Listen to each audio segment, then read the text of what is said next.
Before we begin, I'd like to invite Uncle Michael West to deliver the Welcome to Country. Uncle Michael is a respected elder affiliated with the Metropolitan Local Aboriginal Land Council. He is a practicing artist, cultural educator, and a member of the Stolen Generations. Over the years, Uncle Michael has contributed his knowledge and leadership across a wide range of roles, including as Director of the New South Wales Indigenous Chamber of Commerce, Co-Chair of the National Sorry Day Committee, and Delegate to the National Congress of Australia's First Peoples. We're honoured to have him with us tonight. Please join me in welcoming Uncle Michael West.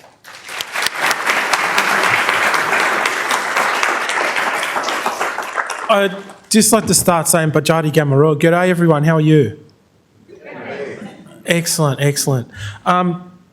I was thinking, on the way here, I was talking on the phone about the Blue Mountains, and I have been up there to where the stencils are, the cave with the stencils and everything, and some other places up there, and it's wonderful. We've been here since the beginning of time, and we'll be here till the end of time, as we see it. And you're talking about pre-ice age, correct? Yeah, we've been through an ice age here. We've also been here when megafauna's been here, like kangaroos that actually walked. They did not hop. They walked more like a T-Rex, is what the science says. Look, I'm from a science background myself. Analyst program, systems designer, data, also futurist. So I think it's important to rely on science, but that's coupled with people's culture, spirituality and people's identity. I think it's so important to take all those into account. Data is so important, I think. When we look at the world we're going through, we're living in a post-truth dystopian Orwellian world. Yes? Yes. I think we have a great opportunity to poach a lot of intellectuals from overseas, I think, over from North America. Yes, because they're not being respected, are they? No, the science is not being respected. I just saw some more stuff. Sorry, I just pressed that accidentally. Going back? No, going this way. I think Michael's got it in the chapter 9. There it is. Got it. I'll put it over here. Yeah, so what I was saying, look, I'm from a data background. I believe in the science. I used to wear a white lab coat. And I think when you don't believe in science, and that we've seen the consequences over the last 12 years, going on 8 to 9 years, when people say stupid things like, how about injecting yourself with bleach for the pandemic? Yes, not very smart, is it? No. Thinking you're the expert of everything. And then also, we're going through flu season now, aren't we? Yes. I know I had my vaccination probably about 6 to 8 weeks ago at least. It did not give me autism. No, it did not give me autism. I have autism. I was diagnosed and I have diagnosed with ADHD. I've always had it my whole life. It comes with it great, I guess, some different perspectives on society and seeing how things are connected differently, and just a different perspective on things, and you put in place strategies and everything to cope with that. And I do work with Aspect with the kids in the schools that have autism. I think it's so important because I think there's some great wisdom and knowledge out there to gain by engaging with neurodiverse people. I think is so important. And I was wondering, I was thinking on the way in about archaeology.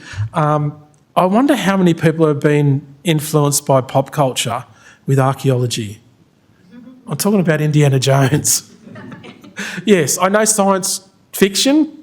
People get in this. I was with a whole lot of astronomers the other week, just down at Sydney University here, and I asked them if they were influenced by science fiction. They were. They're all influenced by Star Trek.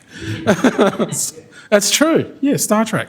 I think it gives us, when we see things like on TV and other places, it gives, how do you do that? Is it possible? And I think science fiction can drive science fact, and I think we really need to think about these things. And also, I think with our health, so important when you think about it, our health needs to be the holistic approach: mental, physical, cultural, spiritual, community, country and emotional health. We need that holistic approach to health. And that's what I'm doing, working with different organisations in the pharma, medtech, biotech, but also talking to New South Wales Health about how I've had started a yarn with Susan and with Carey. Everybody knows Dr. Chant. Wonderful person to steer us through the pandemic, a very intelligent person, and how our totems are very important to us and how they impact on our health, with a lot of them being lost with those terrible bushfires and everything we've had. And also that terrible beast, the cane toad, which was introduced up in Queensland, now is making its way down here. I talked to Mob and they're saying that the goannas, the snakes and the crocodiles are paying a toll for the cane toads being introduced. I used to holiday up in Queensland every year with my parents up in Brisbane itself. I do remember that they were telling me the natural predator of the cane toad is a golf club. It's a bit cruel, I think. It's a bit cruel. It's not I think there are probably better solutions, and I think one of them is a beautiful white bird. Black tail feathers, a long neck and a long beak, bit of a bald patch on the back of its head some males might equate with. Who am I talking about? The sacred ibis, yes. I'm sacred in what other cultures? Egypt. You should know this, archaeology. I'm God Thoth, Thoth. I'm a sacred god. I've got hieroglyphics of me there. Not only my head, but the whole body, the whole animal is there. Please don't call me bin chicken. I'm the ibis. I'm a beautiful bird. I'm very graceful. It's not my fault. It's you humans are stuffed up. You haven't cared for me wetlands. Now I'm coming and living in the city here, and I'm trying to make the most. I don't have access to my natural diet, which I usually do. I do have sometimes, and I like it when it rains because all the grubs come out. But it's just like Aboriginal people being dispossessed of country, come and live at Redfern and surrounds here, and then being blamed for your situation and not having access to your traditional foods. Yes, I think we need to think about these parallels. It's so important, and we need to respect Mother Nature because everything comes from Mother Nature. Our buildings, our textiles, our agriculture, everything. And we need to care for her. She's talking louder and louder, isn't she? Yes, and I think we really have to have the tough conversations of where we live, because some places are becoming unlivable with Mother Nature. And it's not her fault, it's our fault when you think about it. And I do look at TV at night and I think we're quite illogical. We're not the intelligent species that we're supposed to be. We're not treating each other with dignity and respect, are we? We can do a lot better, I think. Here where we are is Gadigal, obviously, one of the 29 clans of the Eora Nation. You've got across the harbour bridge there, the coat hanger, is Kamilaroi, suburb of Kamilaroi. And where the Opera House is Jabbagali, Middens there, taken by the British using the first British buildings, like the Mint, Macquarie Street. Also at Dharawal, the rocks. If you go down and then have a look at the little specks of shells of lime in the old cement mortar, you'll see that. And out at Barra Marigal, Barra the eel people out there, and Barra, I always think of when I'm on the harbour, and I was on the harbour today, I think of Barra always migrating to our brothers and sisters in Pacifica and how important that is and our connection to there. And it's important we do take a moment's silence to pay respects to ancestors, Mother Earth, reflect where we are here right now and what you're going to learn tonight, because this is just part of the history of here, and it's important that we don't blow things up like someone did over in WA, not very good and not very intelligent. Just because you had the opportunity to do that, you shouldn't do it, because it's just totally wrong, and you're not going to be respected. And pay respects to all Aboriginal Torres Strait Islander, to Joshua's elders and custodians of the past and present. So if we just have a moment's silence, a moment of paying respects and reflection, thanks.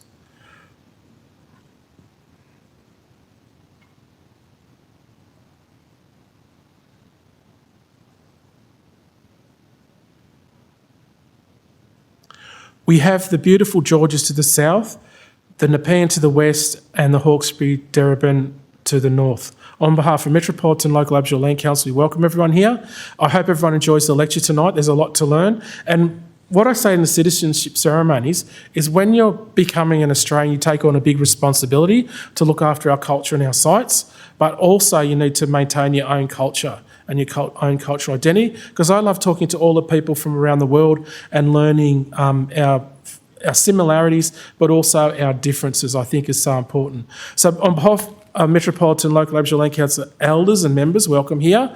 Have a safe journey home to your family, your loved ones and community, and enjoy the talk tonight. And I was thinking on the way here, if you buried a Labubu doll for 1,000 years, will it be worth anything? And is it really worth anything now? We all need a bit of a laugh. We're going through very, very crazy and sad times, and the world's, I think, when it rains a lot, is crying. I'll leave you with those thoughts. Always was, always will be Aboriginal land, never ceded. Thanks.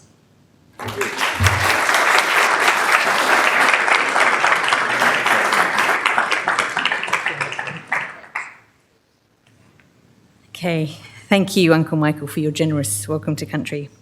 My name is Charlotte, and it is my great pleasure to introduce this year's Tom Austin Brown Lecture, a much-anticipated yearly event that celebrates the profound ways that archaeological research is shaping our understanding of Australia's deep human past. Tonight, we're honoured to share with you some remarkable stories emerging from Dharug country, a Dargan shelter in the Upper Blue Mountains, the highest elevation Pleistocene site currently identified in Australia.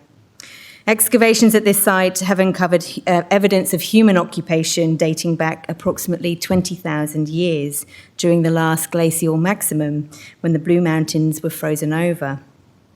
These findings make Dargan Shelter the oldest known periglacial site on the continent, pushing back our understanding of high-altitude occupation in glaciated Australian landscapes by around 6,000 years. This research not only redefines the timeline of human presence in these environments, but also situates Australia within a broader global conversation. It challenges long-held assumptions that glacial landscapes acted as barriers to early human mobility, and reveals instead a story of resilience, innovation, and adaptation. Published earlier this year in Nature Human Behaviour, this work has captured exceptional public attention, reaching an estimated 700 million people through international media. That reach speaks not only to the significance of the findings, but to the strength of the collaborative and community-led research model that's at the heart of this project. We're privileged tonight to be joined by members of the research team and the Indigenous Advisory Committee, who will share their insights into this extraordinary site, the stories it holds, and what it reveals about the enduring strength and adaptability of First Nations peoples from the deep past to the present. Please join me in welcoming our speakers, Dr. Amy Way, Uncle Wayne Brennan, Dom Wilkins, Paul Glass, and Emily Nutman.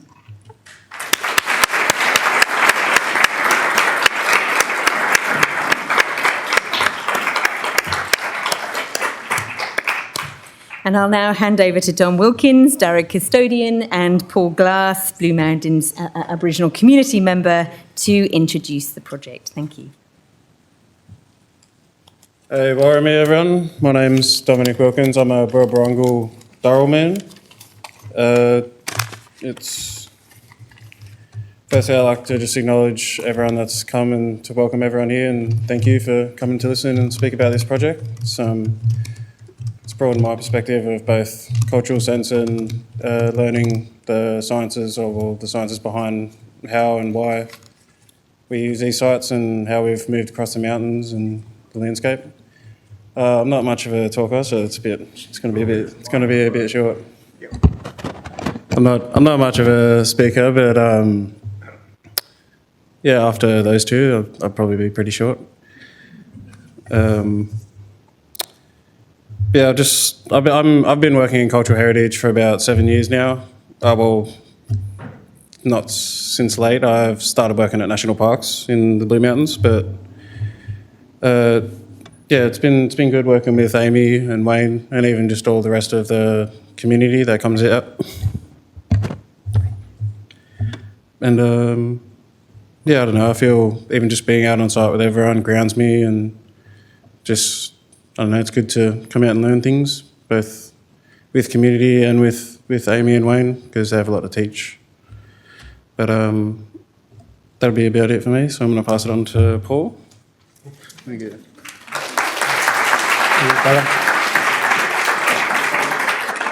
Thanks, Dom. Yama, everyone. Paul Glass from Blue Mountains. Been there all my life and continue to be there with bring out my kids. Amazing place. My mum still lives on the property where I was brought up, and me and my two sisters and the rest of the extended family look after her. She's 88 this year, and she was born in Lane Cove in 37, and her family came out as 10-pound poms in the early 30s. My dad was born on a Catholic mission in 1933 outside of Coonabarabran called Burrabadee, and that's why I'm an undercover brother. So Dad was a station master at Lawson on the railways when I was growing up, and we used to, being a recovering Catholic, we used to go to church reluctantly at Lawson, where Father Eugene Stockton held mass and that. So him and Dad were good friends, like throughout my dad's life, and they used to talk a lot about Aboriginality and those kind of things. And it's always interesting to me that he wasn't able to be proud as an Aboriginal man until he was in his 70s. He didn't go to his first smoking until he was 70 years old at Yellamundi, where Dom and I sort of met. For a while, a few years ago, I worked in Redfern for a few years and worked with kids in sport and sport development. During that time, I was able to go to Ireland with Patrick Dodson to work on sort of selling or giving the idea of reconciliation to people around the Troubles, and how that could be a way of healing and moving forward around that sort of issue, And since that time, I sort of devoted my life to that and feel like, that's the way forward for me. I was lucky to begin a cadetship as a ranger in the Blue Mountains, and was based in Richmond, and worked at Yellamundi for over 10 years. And that's where I first met Wayne, and I was at uni, and he gave a presentation on Eagles Reach, and he was like, yeah, come over, and you'll have to come out with us sometime. And with Wayne, it didn't happen too quickly, but a few years later we finally got there after a few years, and went to the Eagles Reach and the Fire Stick Cave, and then I met Uncle Tex, who I'd sort of crossed paths in another life, but I never met him. And he told us this story about how when he was a kid, they used to go to church, and then during the break they'd go behind the toilets and dance, learn cultural dance, to keep culture alive, And anyway, later Wayne and I sort of worked on fires together, and he once sent a rock art book to my house, and I thought that was pretty funny, but yeah, it got me into it, and he's sort of always dragging me back into it. And actually in the 90s, Rain did a paper on 3 ecological burns around important sites in Yellamundi, and then later on we used that as a basis for the first cultural burn recognised on National Parks Estate, led by Victor Stephenson. And I think that's amazing how life's like circles for me, it just keeps coming back around, And anyway, since that time I've sort of been working on this program, which has been amazing, and I sort of continue to work doing weed management and community development in my community, and tree planting and cultural burns. anyway, yeah, I just love working with this mob, and Amy's an inspiration, along with Wayne and, all these guys, Emily and Don. So, yeah, thanks.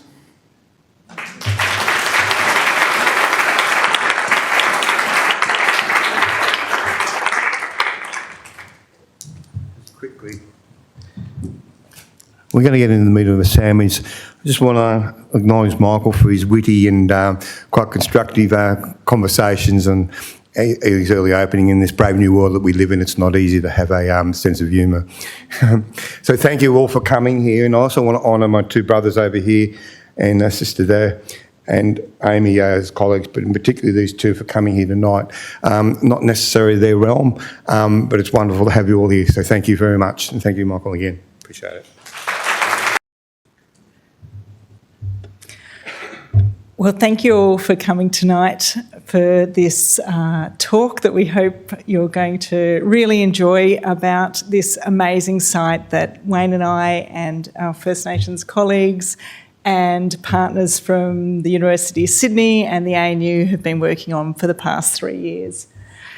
So we've just published the results of this cave, Dargan shelter, and we were really thrilled to find that what we'd found was the oldest Ice Age occupation at elevation in Australia. So this site is just outside of Lithgow, about 2 hours west of Sydney, and it sits at 1,073 metres. And what we had was a full sequence of occupation going back to the peak of the last Ice Age 20,000 years ago. So what was really significant about this was that it was the first find from this continent that really positioned Australia in a global narrative of high altitude Ice Age occupation, which had evidence from the other continents across the world, but we hadn't that evidence from this continent until this cave project. So we chose this site. Because it's on an Aboriginal travelling route that is one of the two main pathways through the Blue Mountains, and it connects the Cumberland Plain or the Sydney Basin to the Western Plains. And what we found, and Emily's going to speak to this later, is that it's actually way more connected landscape in these early times than we'd previously ever imagined. So it appears to be a really important stopping point for people coming in from all sorts of directions, but I'm going to let Emily speak to that later. And now I'm going to hand over to Wayne, who's going to talk about how the project began.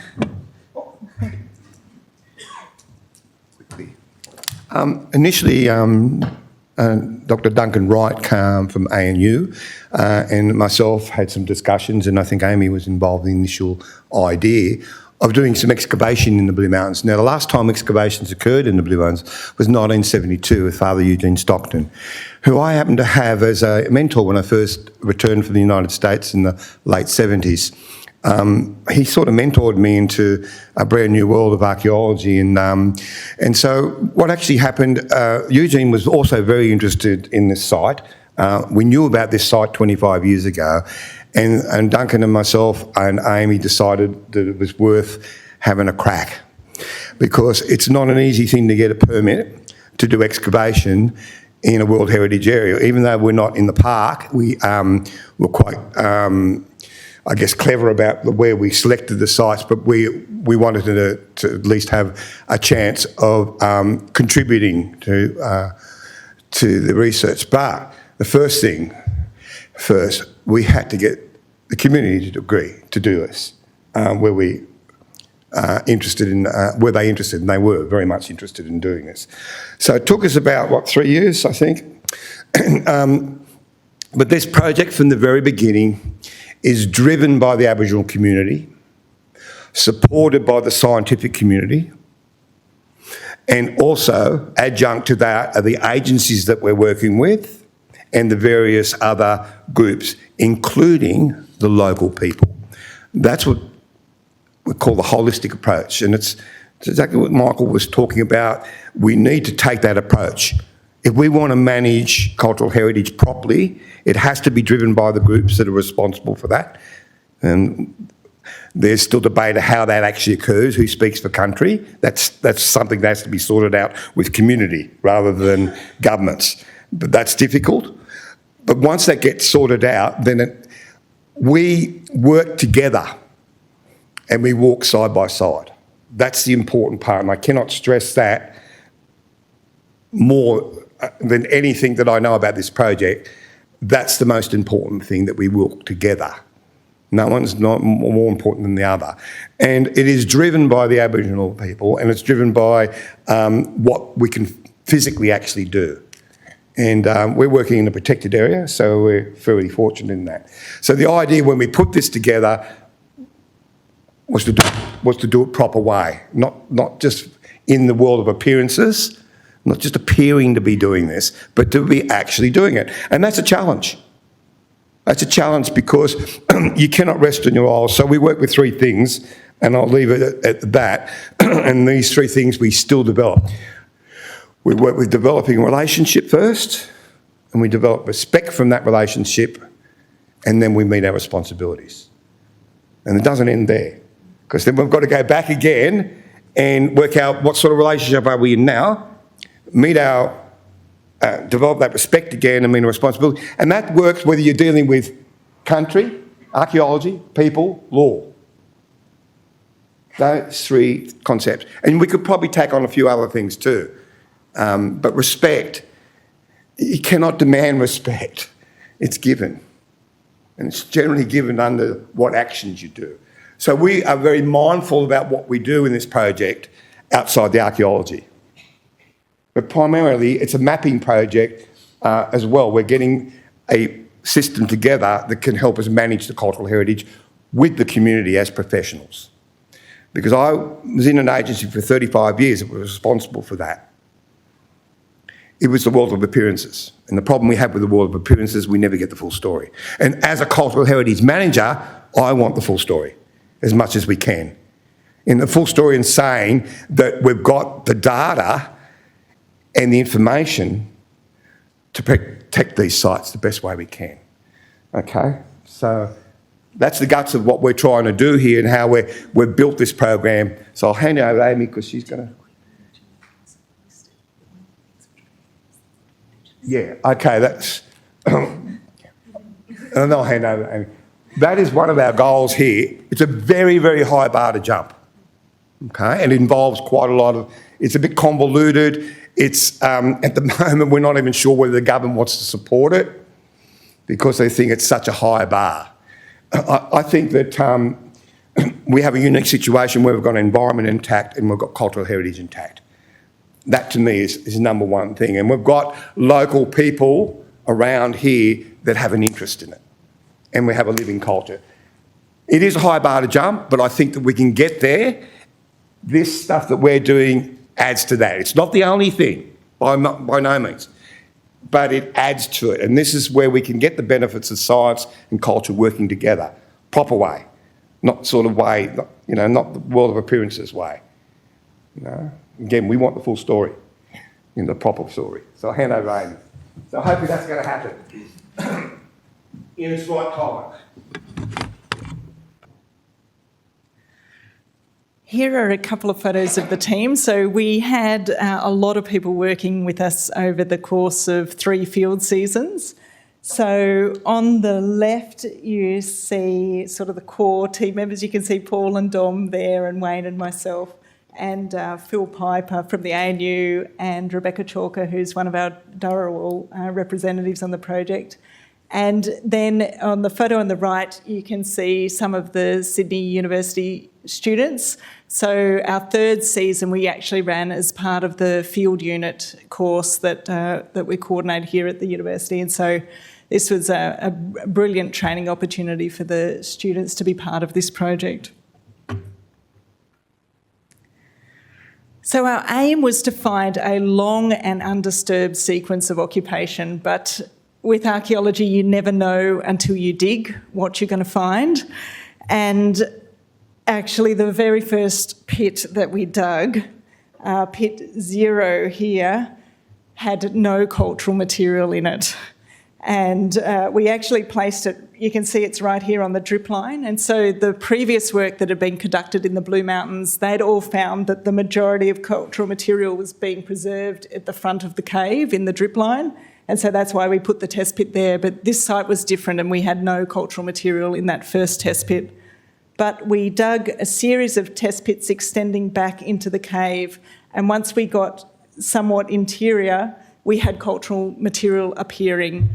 So in the second season, we expanded what became Trench 1 out. And then in the third season, we put Trench 2 further on the inside of the cave. And you can see here there's Dom and Beck in Trench 2. So Trench 2 turned out to be the main cultural deposit in the cave. And you can see that being excavated in the top left there. And in the third season, we also put in some exploratory test pits, Pit 3 and 4, because we really wanted to find out how far the cultural deposit extended across the cave floor. But as you can see, these are photos of pits 3 and 4. There wasn't any cultural material or cultural deposit being preserved over this side of the cave. So this brown layer is the contemporary layer, which very unpleasantly was mostly made up of goat poo. And underneath it is the sand, so the original sand. But you can see the depth of it here. It was really shallow and it didn't have any cultural material in it. So it was only in this northern part of the cave that we had this really deep cultural deposit. And our end depth of Pit 2 or Trench 2 was 2.3 metres. And so the interesting thing about caves in Australia is they often don't preserve a deposit until people start occupying them. And so this cave would be millions of years old, but the deposit doesn't start getting trapped in the cave until 50,000 years ago. And so this predates the cultural occupation, but it gives us a date of when the mouth of the cave became sealed in some way. So either through massive roof collapse or vegetation blocking that deposit, like Wayne's talking about, the exfoliation and the wind and the blowing sand in, all of that would have constantly been blown out until the cave became blocked. And it's the holding of that material that preserves the cultural artefacts in place. So we very much hope as archaeologists that after we have an old date that our deposit is intact. So this is the first thing that we have to demonstrate to establish significance at a site, that it hasn't been turned. So we have to be able to assert with evidence that the cultural material and the dates we obtain are related. And so we do this by assessing the stratigraphy. And so our first assessment showed us that broadly we had really good deposit integrity. So you can see the very dark layers at the top are the Holocene layers, and so they're much darker and much redder because there's heaps of firewood in this landscape in the last 11,000 years. The Blue Mountains looked very much like they do today, and so people had access to heaps of wood, so there's just lots of fires in the cave. But below that, when we get into these Pleistocene layers, that's when the Blue Mountains look very different to what they look like today. There were no trees up there. And so we're about 400 metres above the snow line at this point. So when people were making fires in the cave, they were bringing the firewood in from something like 400 metres below this line. And so there's very few campfires or ovens or hearths in this deposit, and it didn't burn the sand. So we didn't get the redded sand layers that we had in the top layers. The other line of evidence we use to establish integrity is refitting, and I just have to shout out to Beck Hawkins here, who helped me with the refitting. And so you can see each of the artefacts with the red line between it were artefacts that we were able to put back together. So these are artefacts that are produced at the same moment in time. And you can see that they're linked pretty well straight across. So there's not any conjoins that are separated by any great vertical distance. So this tells us that the artefacts haven't moved substantially since they were deposited. And the really exciting refit was this one. So we've got Trench 1 here and Trench 2 here, and we had a refit of a quartz core onto quartz flake. And for everyone who's tried refitting, they'll know how amazing that is to refit quartz. And we had this. This is a three-piece refit that joins the two trenches. So at this stage, we could start to look at these results as significant and as in situ. So the other piece of evidence that we use to really establish deposit integrity is the dates. So we had a phenomenally good sequence of dates at this site. So the very first thing to note is that all of the dates are directly from hearths or campfires, so we were directly dating cultural features.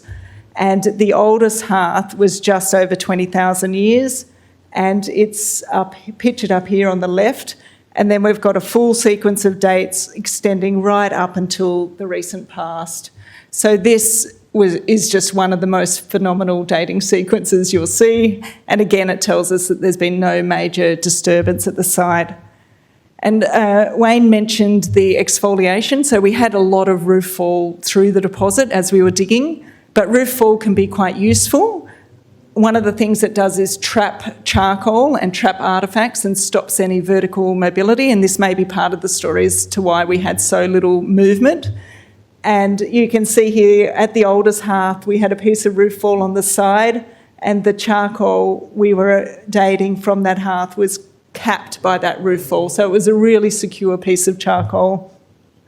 We were also able to directly date some artefacts with the charcoal that was trapped beneath them.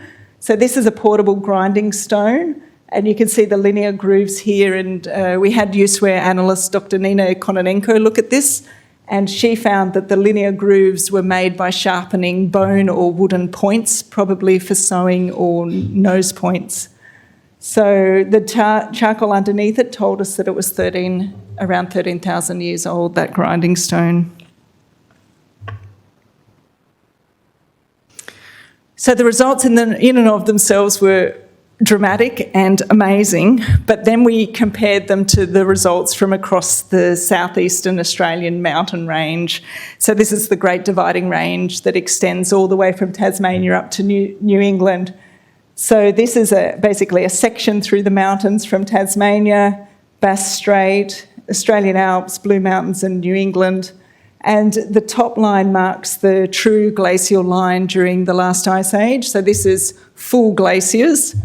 And the lower line is the periglacial zone. So if you think of a mountain, the top part of it is fully glaciated, frozen solid, winter and summer. And then the next zone, which is next to the glacier, so literally periglacial, is frozen solid through winter. And then it thaws a bit through summer, though the ground remains frozen. And it's this line that we hadn't had any occupation above beforehand. So there's a lot of sites, cave sites in Tasmania that are older than we have on the mainland now, but you can see they're all capped at this elevation. So people weren't moving up beyond the periglacial zone during the last ice age in Tasmania, nor were they moving above that zone in the Australian Alps.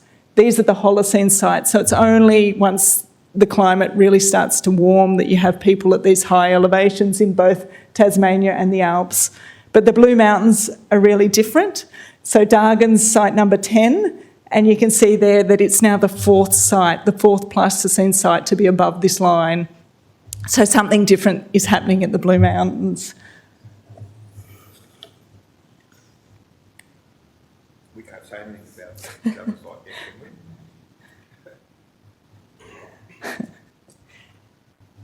So this is the work of Dr. Michael Spate from La Trobe. So he was able to analyse the pollen for us that we collected through the wall when we'd finished the excavation. And you can see here that there was no, in the Pleistocene layers, there were no arboreal trees. And so we only get the woody trees appearing in the Holocene or the last 11,000 years. And remember, we're at above 1,000 metres here. And so the trees during the Pleistocene are some 400 metres lower where we're working. And so it would have, the Blue Mountains in the last ice age would have looked very similar to the very tops of the Australian Alps today. So there would have been snowed, grassed or bare earth and just no trees until we get into the Holocene. And then we get the pollen entering the sequence from woody trees for the first time. This image shows the location of all of the cultural material in the section. So we 3D plotted as we excavated the cultural material and all of the charcoal as well.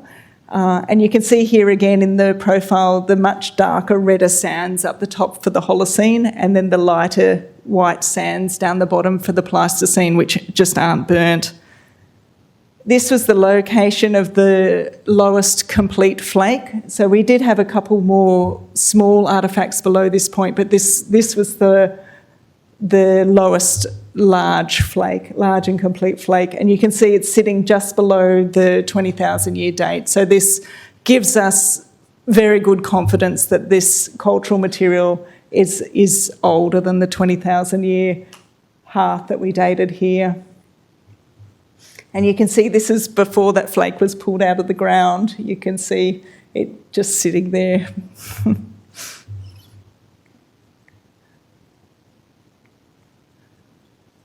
This is another image of the cultural material.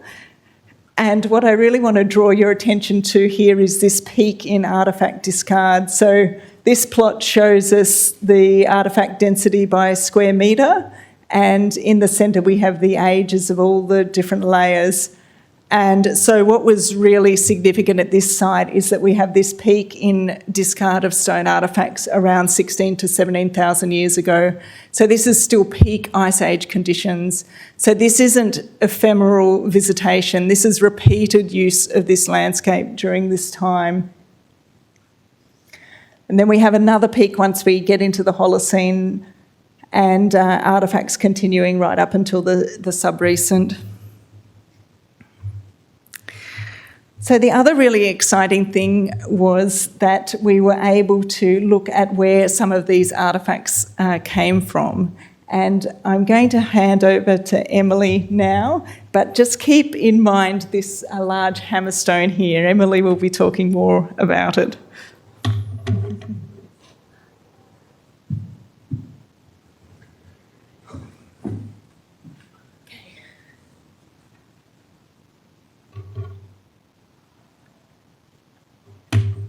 All right, so my part in this project was mainly looking at how these objects have moved across this Ice Age landscape from, first occupation to the recent past.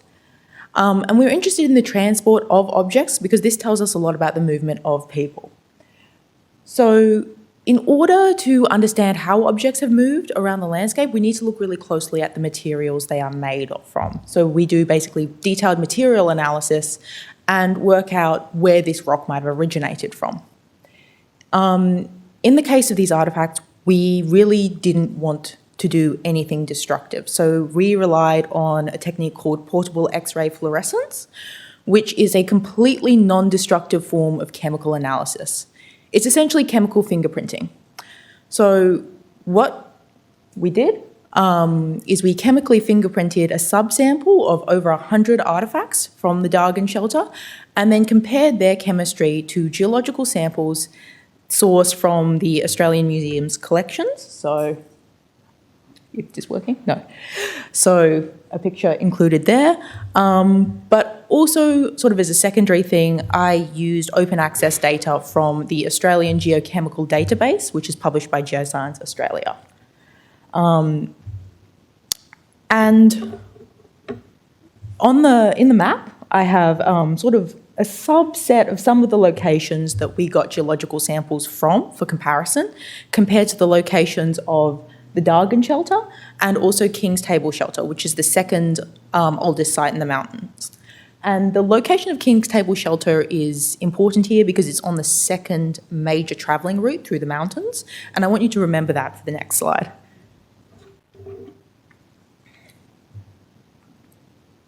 So a lot of the artefacts that we got were made of local material, the Barragarang claystone, but there were a subset that weren't. And those are the ones I'm going to talk about at the moment. The first I want to draw your attention to is two Hornfels artefacts. That's one of them pictured there, that were found in sort of the 8,000-ish year old layers at the Dargan shelter. This particular hornfels chemically matched to a particular kind of hornfels that's found in the Cox's River corridor. So that's near where King's Table Shelter is, and that represents the other major path through the mountains. This suggests that about 8,000 years ago, people are bringing this material from this major east-west crossing route across the mountains up to the Dargan shelter, and it's being deposited there. Another example, which showcases southward movement, so coming from the south of the mountains up to Dargan, is this material that is highly siliceous and was found in layers about 17,000 years old at the site. An interesting quirk of the Blue Mountains geology is there's very little actual true chert or siliceous lithologies that are not quartz. It's largely claystone, which has been called chert. This material is not claystone. This is a siliceous material that chemically matches to one of the few places where we get true chert, which is the Ngunnawal Caves region. So this suggests southern entry from in and around where Ngunnawal is, moving up to Dargan at the height of the Ice Age. But possibly personal bias, what I think is one of the most exciting finds is this. Oh, sorry, that's the chert. This. So this is one of 3 artefacts that were found between the 16,000 and 18,000-year-old layers at the site. This is a complete hammerstone, and it's made on this quite interesting black ferruginous quartzite material. And I think we were quite surprised when these results came out, because I zapped a whole bunch of things in the Australian Museum with the portable X-ray fluorescence machine, but the one we got the match with was from the Hunter Valley. So this was quite surprising. So a good friend of mine who has family in the Hunter actually let me zap some rocks from the Hunter, and we got 2 more matches. So we have 3 geological samples from the region.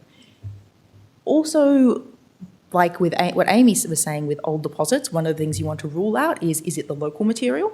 We also had samples of the Narrabeen sandstone, which is basically the fabric of the cave, and it is not a chemical match for that. We didn't want to do anything destructive to the artefacts, but the geological samples, I actually took thin sections from them, so like thin cuts that were then examined under the microscope, which is what you see here. I was quite interested to do this because I wanted to see the mineralogy of the geological samples and maybe understand if this is similar to anything that occurs in the Blue Mountains region. So all the numbers are things that I have thought are interesting about the mineralogy of these and composition of these rocks. And I can say that it is not a good match for the Narrabeen and Hawkesbury descriptions in published literature. So unlikely to be from those. Based on this, we're looking at movement from the Hunter region, so around Singleton, to Dargan at the height of the Ice Age, which is a journey of over 150 kilometres. And this is quite dramatic when you consider how harsh climatic conditions were in the region. People are actively journeying to this place, which people had long thought to be extremely inhospitable. I think.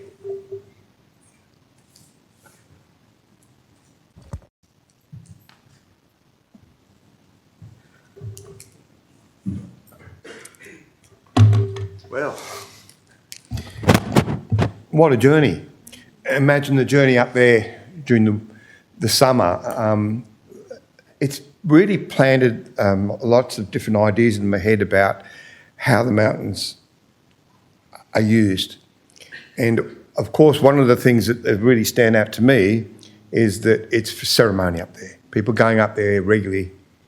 And that seems to be the case all the way along the coast when I talk to my colleagues from different countries, that particularly the men go up to the high country because of the importance of being close to the sky, in a sense. And when you come out of the shelter, it's almost like you're being reborn and coming up into a brand new world. So if we look at the bigger picture, for example, I'll just explain a little bit about what we're exploring. We know that the Belsliner Road was a very, very important route. And it's for many different mobs coming through there, different language groups. And so we are looking at the upper mountains being what we call the shared area, mainly for the ceremonies of the southeast part of Australia, which include the Burbung and the Bunaan ceremonies, very important ceremonies, because you are brought into the law of the great creator, so to speak. And you can see all these main mountains, that you can see these from the Cumberland Plain here. You can see them from the south, and you can see them from the north. They really stand out. And what also they have is what they possess is great landscape views, particularly ridges, lines that we're looking at Mount Wilson, Mount Irvine, that run south-north, because they're skinny ridge lines, and from various places you can get to see the sun and the moon rise and set, and they're the main actors in that Burbung ceremony. So what we're looking at, and this is part of the Ngunnawal, is we're looking at, as from a GIS base, a database, we're looking at how these sites are distributed through the landscape, including the art, the engraving sites, but more importantly, the resources. So we're taking a holistic approach to the rock art. I'm not a rock art specialist, but all these other features are so important. And so we're taking that. But just a little bit of an expansion. We've got another site that we've dug. I'm not too sure whether we can talk about that just yet. We can't, unfortunately, but it's encouraging. But the other thing is that too, there's a shelter there at Mount Irvine. I'll just leave it on this. We know there's some shell material in there that's been eroded, and we've had these shells identified as them coming from the coast. So my point is, and it's something that we've always realised, that people are coming from the coast. They're coming up there during the summer. And it was probably because of the existence of the Sydney Basin, adjunct to the mountains, is the only reason why people could survive and go back up there during the summer. Almost like what used to be called the transhumance sort of thing, you know. But a lot of it has to do with going to get resources. And part of that deal is that you've got to do ceremony. You just don't give them away. You've got to be ready. But also what we're finding out, aren't we, Dom, it's about to do with marriage. It's sort of like you've got to get your green card before you get your white card, if you know what I mean. But we're exploring all that, and that's the beautiful part about what we're trying to do. We don't profess to know really anything. All I am is the vessel and the conduit between the culture and what we see.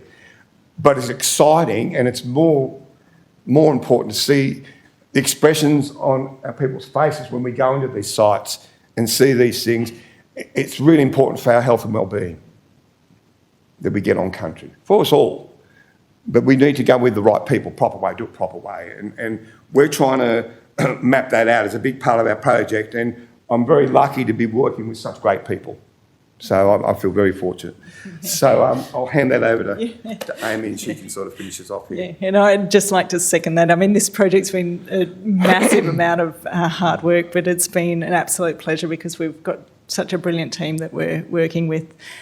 And so our next phase, Wayne has alluded there to some more works going on, and so we are very busy. This isn't the end in any means of this project. So we're now in a phase of getting our own resources, more resources for our team so that we can keep going and really start to tease apart some of these questions regarding why people are up there when it's so cold and harsh, and the Sydney Basin and the Western Plains would have been much easier places to be living. So it's going to be in these kind of ceremonial, unique resources. There's going to be specific reasons that people are going up there in the last ice age, and that's what we really want to do now, is to just get more data and more information, more lines of evidence, so that we can start to address some of these questions regarding why. And the great biodiversity of the World Heritage Area.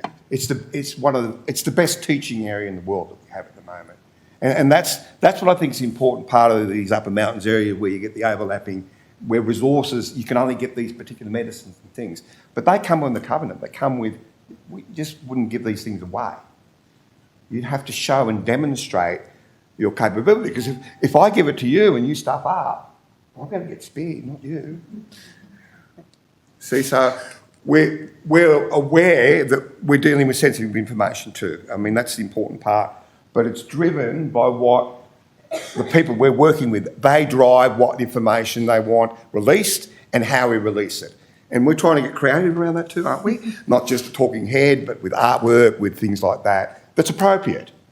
And I suggest, the most important thing is those three things which I mentioned before, building relationship, developing respect from that relationship, and meeting responsibilities, and keeping that journey going. Because, as Michael knows, we get different people coming into our organisations that might be there for 4 or 5 years, and they arrange particular things. And then things change. And so we need to keep checking back in with the people that we work with, even the closer relationships that we have with Dom and Erin. And it's really important to begin from the very beginning and keep it going to the very end. Thank you, Amy, Wayne, Dom, Emily and Paul for sharing with us such brilliant and really groundbreaking research. It's incredibly special. Thank you again.